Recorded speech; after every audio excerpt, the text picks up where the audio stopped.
Leviticus 11. Food that is clean and food that is not. The Lord spoke to Moses and Aaron. He said to them, "Speak to the people of Israel. Tell them, many animals live on land. Here are the ones you can eat.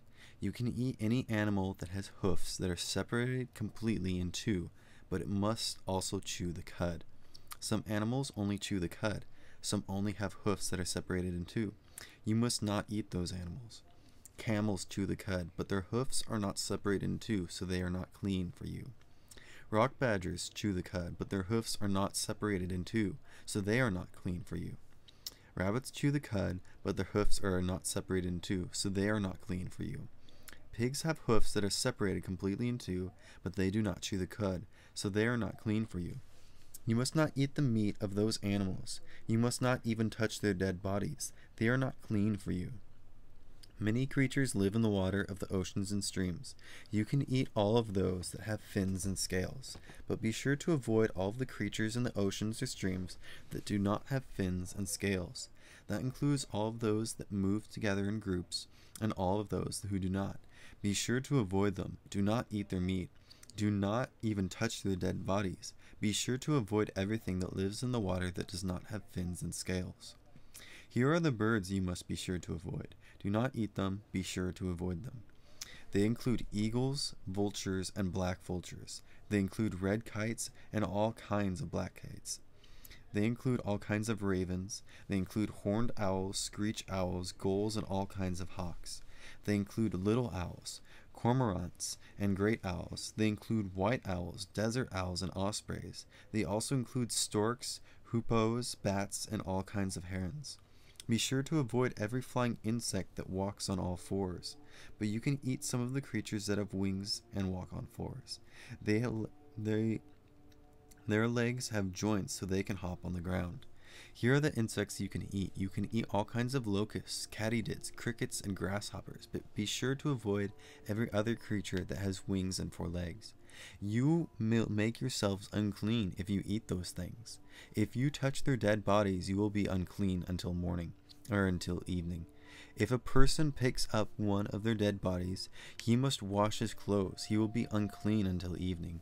Suppose an animal has hoofs that are not separated completely in two, or suppose an animal does not chew the cud, then those animals are not clean for you. If you touch the dead body of any of them, you will not be clean. Many animals walk on all fours, but those that walk on their paws are not clean for you. Anyone who touches their dead bodies will be unclean until evening. If he picks up their dead bodies, he must wash his clothes. He will be unclean until evening. They are not clean for him. Many animals move around on the ground. Here are the ones that are not clean for you. They include weasels, rats, and all kinds of large lizards. They also include geckos, monitor lizards, wall lizards, skinks, and chameleons. Those are the animals that move around on the ground that are not clean for you. If you touch their dead bodies, you will be unclean until evening. Suppose one of them dies and falls on something, then that article will not be clean. It does not matter what it is used for. It does not matter whether it is made out of wood, cloth, hide, or black cloth. Put it in the water. It will be unclean until evening. After that, it will be clean. Suppose one of those animals falls into a clay pot, then everything that is in that pot will be unclean. You must break the pot. Any food that could be eaten but has water on it that came from that pot is not clean, and any liquid that could be drunk from it is not clean. Anything that the dead body of those animals falls on becomes unclean.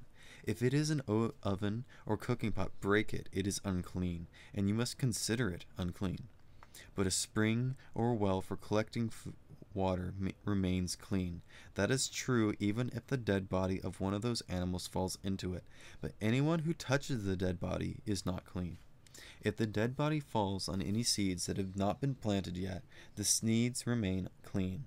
But suppose water has already been put on them seeds, and suppose the dead body falls on them, then they are not clean for you. Suppose an animal you are allowed to eat dies. If anyone touches its dead body, he will be unclean until evening. If he eats part of the dead body, he must wash his clothes. He will be unclean until evening. If he If he picks up the dead body, he must wash his clothes. He will be unclean until evening. Be sure to avoid every creature that moves around the ground. Do not eat it. Do not eat any of those creatures. It does not matter whether they move on their bellies. It does not matter whether they walk on all fours or on many feet. Be sure to avoid them. Do not make yourselves unclean by any of those animals. Do not make yourselves unclean because of them. Do not let them make you unclean. I am the Lord your God. Set yourselves apart. Be holy, because I am holy. Do not make yourselves unclean by eating any creatures that move around on the ground. I am the Lord. I brought you up out of Egypt to be your God. So be holy, because I am holy. Those are the rules about animals and birds. Those are the rules about every living thing that moves in the water. And those are the rules about every creature that moves around on the ground. You must be able to tell the difference between what is clean and what is not. You must also be able to tell the difference between the living creatures that can be eaten and those that can't.